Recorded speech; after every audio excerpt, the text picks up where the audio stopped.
retrouve sur cette chaîne aujourd'hui pour parler du divorce. Donc précédemment, on avait parlé de tout plein de choses qui, du coup, là aujourd'hui, nous amènent à cette problématique et cette question-là importante qui est le divorce. Donc aujourd'hui, nous allons supposer que vous attendez qu'il grandisse pour vous quitter. Parce que vous deux, ce n'est plus vraiment ça. Et pour être honnête, si cet enfant n'existait pas, il y a longtemps que la procédure serait lancée. Mais divorcer alors qu'il est encore tout petit, vous craignez d'hypothéquer son avenir psychologique, son avenir matériel. Alors donc vous attendez pour divorcer. Vous attendez qu'il atteigne un âge plus favorable par exemple, ou moins défavorable. Donc aujourd'hui on va se poser la question, est-ce qu'il y a un âge plus favorable qu'un autre pour divorcer? Donc il y a tout plein d'avis. Et aujourd'hui, je vais vous exposer du coup l'avis qu'on retrouve dans la psychologie, dans la littérature, qui est unanimement qu'il n'y a pas d'âge idéal pour supporter le divorce de ses parents. C'est-à-dire que l'enfant, il n'attend pas un âge précis, c'est-à-dire pour se dire bon là, je suis prêt à ce que mes parents divorcent. Donc quel que soit l'âge de l'enfant, le divorce de ses parents est vécu comme un traumatisme. Donc ça, c'est un fait. Mais si les parents se donnent un peu de mal, parlent beaucoup avec leur enfant et se comportent entre eux de façon civilisée, l'enfant surmontera cette épreuve, même s'il lui arrive, même s'il est tout petit, même s'il ne sait pas encore parler, ni même marcher. Certains enfants s'en sortent incroyablement bien. On les sent capables de s'adapter à n'importe quelle situation. Ils donnent l'impression de garder toujours cette force que tout jeunes, ils ont su trouver au fond d'eux des ressources pour surmonter cette épreuve-là.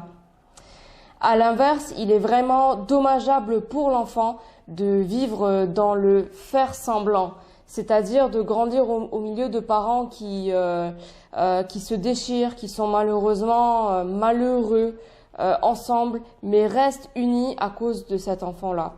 Découvrir tardivement le mensonge et l'hypocrisie des parents est aussi un traumatisme parfois supérieur à celui de la vérité du divorce.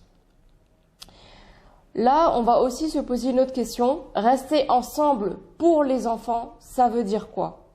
Souvent, on utilise les enfants comme un prétexte. On s'en sert comme un alibi. On n'a pas vraiment le courage ou l'envie de divorcer, alors on se raconte des histoires, on se cache la vérité. Cela mérite de se poser sérieusement de vraies questions.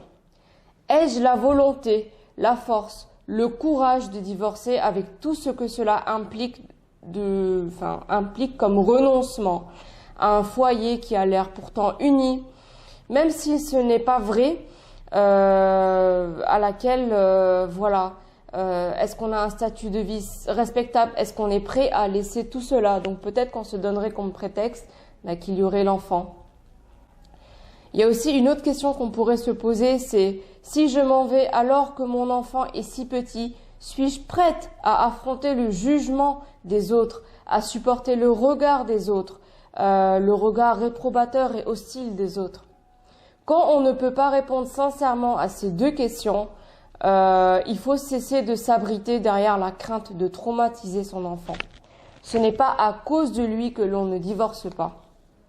Rester ensemble à cause des enfants, ça implique quoi? C'est élever son enfant en lui faisant croire qu'on s'aime encore alors que c'est faux. C'est l'élever dans l'illusion, le mensonge. Lorsqu'il deviendra grand, c'est lui faire subir l'hypocrisie et l'injustice.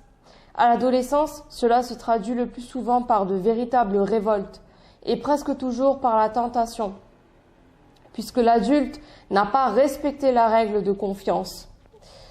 De se placer en dehors de la règle, hors norme, d'adopter des comportements inadaptés qui peuvent dépasser le simple échec scolaire. C'est aussi faire porter à son enfant le poids d'un sacrifice. Au lieu de regarder la vérité en face, je n'aime plus cet homme, mais je n'ai clairement pas le courage de faire mes valises, par exemple. On se dit que l'enfant ne supportera pas. On On renonce donc à son désir propre. Et on finit toujours plus ou moins consciemment par reprocher à son enfant de s'être sacrifié pour lui. Et ça, c'est vraiment quelque chose on peut dire ça, de grave. On rend alors son enfant responsable de son divorce. Il porte cette culpabilité alors sur ses épaules. Il porte non seulement cette culpabilité qui le conduira à souffrir d'un manque d'estime de soi, ou au contraire, il est très constructif pour un enfant d'avoir des parents qui assument leurs désirs, c'est-à-dire « je n'aime plus ton papa » ou « je n'aime plus ta maman », on ne s'entend plus. J'avais le choix peut-être entre faire semblant et faire comme si j'étais heureuse avec ton père alors que je ne l'étais pas. Ou bien dire la vérité de m'en aller. Je pense qu'il valait mieux dire la vérité que mentir. C'est en agissant ainsi qu'on respecte alors son enfant. Vous vous séparez pour faire le point. Dispute, tension, injures verbales. Vous allez vous séparer quelque temps pour faire le point. Bien sûr, il n'est pas question de tout expliquer à votre enfant, mais comment l'informer un minimum de la situation? Comment trouver les bons mots pour ne pas lui faire du mal? Première situation, votre conjoint décide de s'en aller. Qu'il ait ou non rencontré quelqu'un d'autre, vous ne pouvez pas y croire. Vous vous sentez bafoué, humilié, blessé. Vous vous dites que votre mari ne peut pas vous faire ça, qu'il ne peut pas faire ça à votre enfant. Ne mentez pas. Ne cédez pas à la tentation de dire « ton papa est parti en voyage, il a beaucoup de travail » et d'inventer d'autres fables en imaginant que votre enfant n'y verra que du feu. C'est faux, l'enfant il comprend. Votre anxiété, votre tristesse, votre émotion ne peuvent lui échapper. Il les ressent de toute façon. Et même si votre homme finit par revenir, si vous reprenez la vie commune et que vous redémarrez comme avant, votre enfant aura désormais moins confiance en vous. En n'osant pas lui dire d'une part la vérité, vous ne le rassurez pas. Vous augmentez son anxiété et son insécurité. Donc d'un côté, il faudra lui dire, mais d'un autre côté, il ne faut pas trop en dire. Ça veut dire que vous vous contentez d'une brève explication. Comme par exemple, en ce moment, c'est compliqué entre ton papa et moi. Je ne souhaite pas t'en parler pour l'instant. Ça m'est difficile. Dès que j'aurai compris un peu mieux moi-même, je te promets que je t'en parlerai. En attendant, ton père va aller habiter ailleurs. Nous allons faire le point. Cela va sûrement prendre du temps. Voilà, par exemple, des mots justes à employer.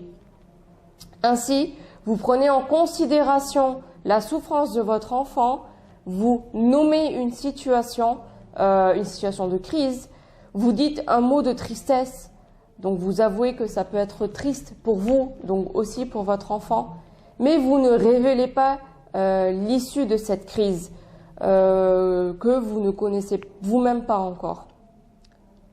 Aussi, ne vous épanchez pas. Votre enfant n'est ni votre confident, ni votre thérapeute. À vous de trouver une autre épaule pour pleurer et une autre oreille pour vous écouter. De toute façon, pour surmonter la crise, vous n'échapperez pas à une certaine solitude. Ça, c'est vrai. Vous êtes tenté de dire « ton papa veut nous abandonner ». Vous pouvez le penser, mais ne le dites pas. Votre enfant serait enclin à essayer de faire revenir son père.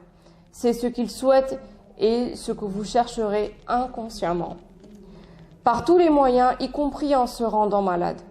Donc l'enfant cherchera à tout faire, quitte à se rendre malade pour que son père revienne. C'est faire peser sur lui la culpabilité du départ de son père et la responsabilité de son retour à la maison. C'est beaucoup trop lourd pour lui et plutôt illusoire pour son avenir. S'il est tentant et facile de jouer sur cette culpabilité et de la morale, il est totalement irréaliste de reprendre la vie commune à cause de l'enfant et à cause des enfants. Reconstruire votre couple Retrouver un équilibre familial relève de votre seule responsabilité, vous les parents. Il y a aussi le cas de figure où vous n'en pouvez plus du chagrin.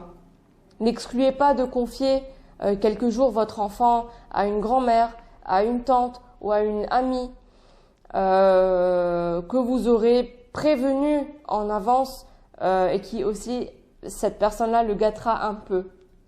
Expliquez-lui en ce moment avec ton papa, on ne sait pas très bien où on est. Je crois que c'est très difficile pour toi. Tu vas t'en aller passer quelques jours chez mamie, chez papi, chez Gido, chez Teta. Cette personne-là sera au courant de la situation et si tu veux lui en parler, tu pourras lui en parler et elle t'écoutera. Choisissez bien sûr une personne qui ait suffisamment de tact pour ne poser aucune question à l'enfant. Mais lui signifier qu'elle sait qu'il traverse une période difficile, qu'elle lui dise simplement « je sais que c'est difficile pour tes parents, que c'est difficile pour toi, que c'est difficile à la maison, entre ton papa et ta maman. Si tu veux m'en parler, tu peux. Je t'écouterai toujours. » Mais à chaque question que posera l'enfant, elle restera discrète et non indiscrète. C'est-à-dire, elle pourra lui dire, écoute, ta maman m'a parlé, je comprends très bien que tu sois inquiet, mais cette question, je ne peux pas y répondre. Tu pourras en parler avec ta maman directement. C'est-à-dire ne pas mêler les gens dans ce conflit de couple. Il y a le cas de figure où votre conjoint revient. Vous dites à votre enfant, par exemple, « Ton père et moi, nous avons beaucoup réfléchi. Ce n'était pas facile, mais maintenant, nous avons décidé de reprendre notre vie de mari et de femme ensemble. Inutile d'en dire davantage, encore moins de vous justifier. Ça ne servirait à rien. » Il y a le cas de figure où votre conjoint ne revient pas. Donc, il y a cette hypothèse que vous avez envie de partir.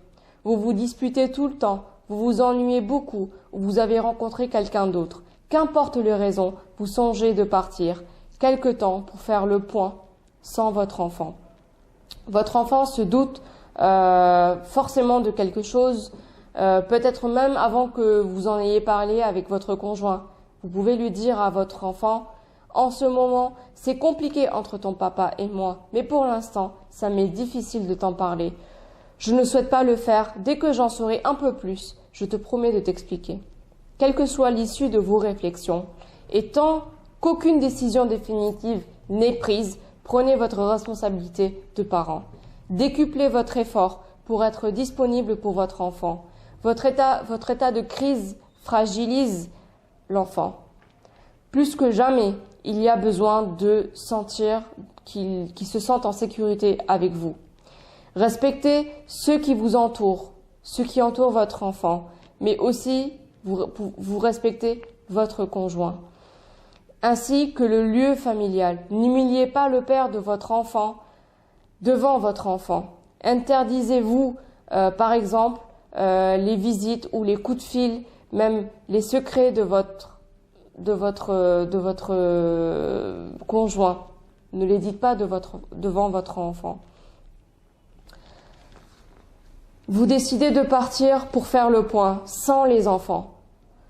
Donc vous pouvez confier l'enfant au papa ou, comme j'ai dit tout à l'heure, à une personne de confiance. Dans tous les cas, si vous n'arrivez plus à parler calmement, même pour les questions qui concernent les enfants, sachez qu'une à 2 séances tous les deux, par exemple chez un psychothérapeute spécialiste de l'enfant, vous aiderez considérablement à dédramatiser et vous permettra de retrouver un dialogue avec votre enfant.